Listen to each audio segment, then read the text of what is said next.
Pedro é livre da prisão.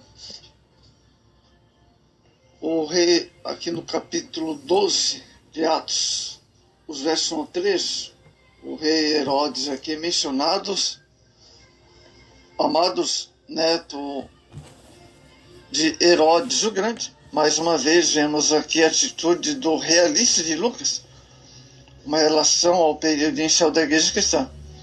Ele nos conta não apenas sobre o livramento milagroso da prisão, mas também sobre os reveses e martírios de Tiago, que morreu na espada.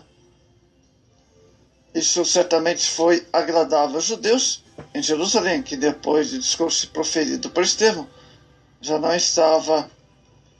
eram neutros. Os versos 4 ao 11. 4 escoltas de 4 soldados, cada um foram destacados como guardas, uma escolha para cada uma das 4 vigílias da noite, de modo que 4 homens estavam a serviço a cada momento. Pedro dormia entre os 2 soldados, e mais de 2 sentinelas à porta guardavam o cárcere. Cuidadosas precauções, amados, haviam sido formadas, talvez porque anteriormente as autoridades tivessem tido problemas ao prender Pedro. O anjo do Senhor apareceu e uma luz iluminou a prisão. Olha só. Mas isso não foi suficiente para despertar o sonolento apóstolo, assim como o anjo tocou ao lado de Pedro, que finalmente despertou, apesar do golpe da remoção das correntes e de vestir suas roupas e calças e suas sandálias. Pedro não sabia que isso era real, pois já lhe parecia uma visão. Somente quando o anjo deixou e ele viu livre nas ruas de Jerusalém, foi que percebeu estar realmente acordado. Vamos ver os versos 12 ao 17. No mesmo quando Pedro acreditou no que aconteceu, teve problemas para convencer os outros. Ele foi para a casa de Maria, identificada pela referência ao seu filho. Provavelmente, devido à sua importância posterior à história na igreja primitiva, ele era primo de Barnabé. Esse é o mesmo João Marcos, que normalmente se acredita ser o autor do Evangelho segundo Marcos. Rode, a criada que atendeu à porta, reconheceu a voz de Pedro, mas tão alegre ficou que nem mesmo fez entrar. Amados, muitas pessoas estavam congregadas e oravam juntas onde Pedro foi. E é bem provável que a situação de Pedro fosse uma coisa sobre o qual eles oravam. No entanto, ele esperou na rua, enquanto aqueles que estavam reunidos diziam a Rode que ele estava fora, ou tinha visto o espírito de Pedro, ou mesmo um anjo da guarda.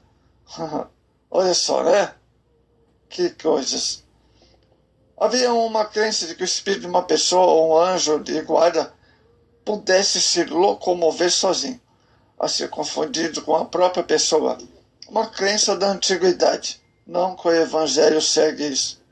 Outro caso em Mateus 12, 26, ele que se presumiu a presença do Espírito, quando uma pessoa foi vista em uma situação improvável. Amados, quando eles finalmente deixaram que Pedro entrasse, eles lhe pediu que anunciasse a Tiago e aos irmãos sobre isso. Tiago, irmão de Jesus, ocupava uma posição de autoridade na igreja. O que se quis dizer por retirou-se para outro lugar pode ser simplesmente que Pedro continuou a se esconder. Pedro, a esta altura, não voltou a falar corajosamente, como fez depois da libertação milagrosa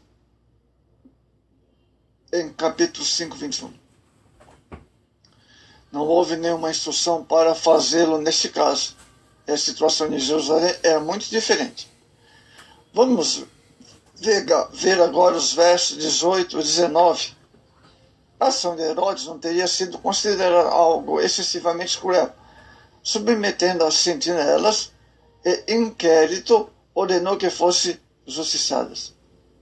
Não era incomum que os guardas, quando deixavam escapar um prisioneiro, pagassem a pena devida por esses prisioneiros.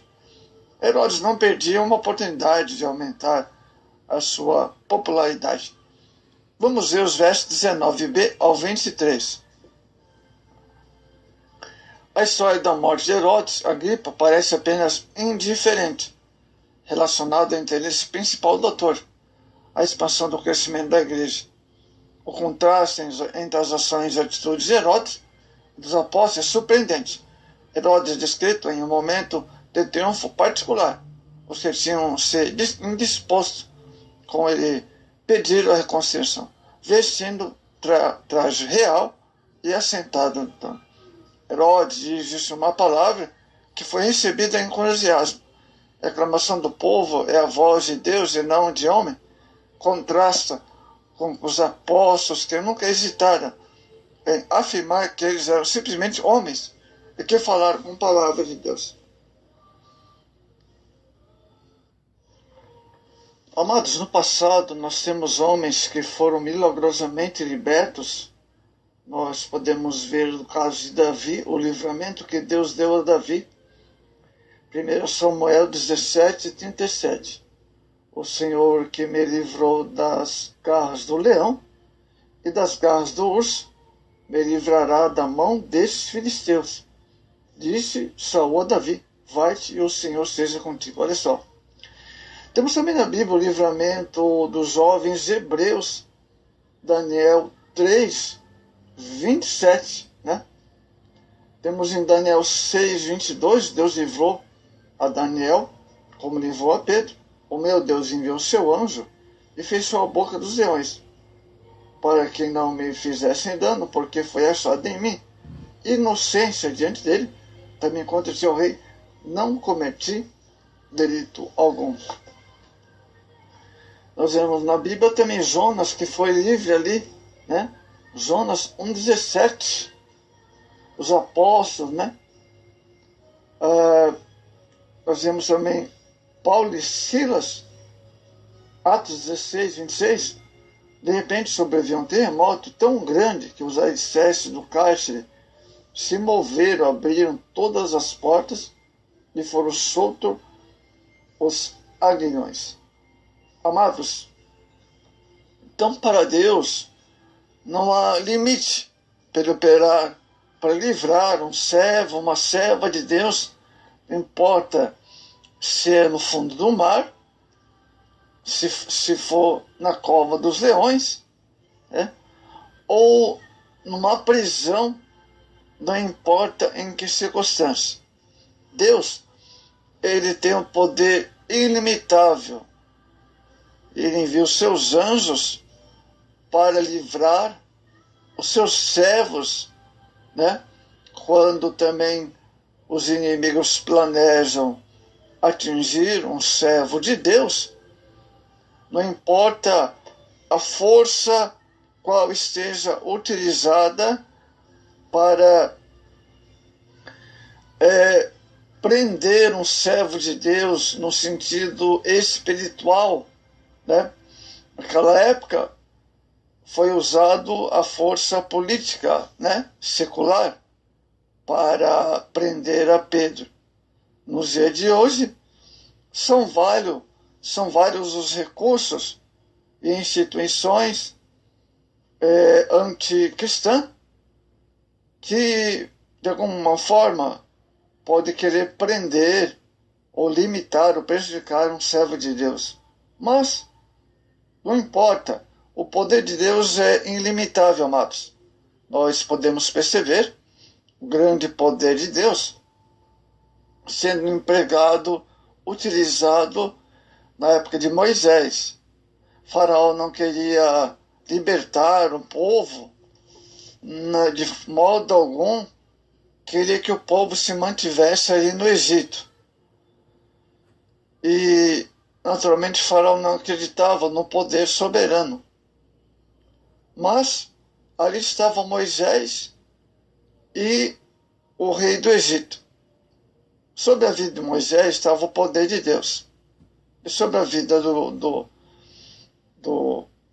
Faraó estava a força do anticristo sobre a vida dele. Mas, contudo, nada adiantou empregar a força, utilizar a força secular de Faraó. Para Deus, isso não foi como nada. Então, vemos que as pragas foram derramadas no Egito e todo o povo foi liberto ali do Egito. Então, para Deus, não importa a circunstância, Ele tem poder de livrar os seus servos e os anjos, né? Os anjos, eles estão a serviço de Deus. Deus enviou o seu anjo dentro daquela cadeia e libertou a Pedro.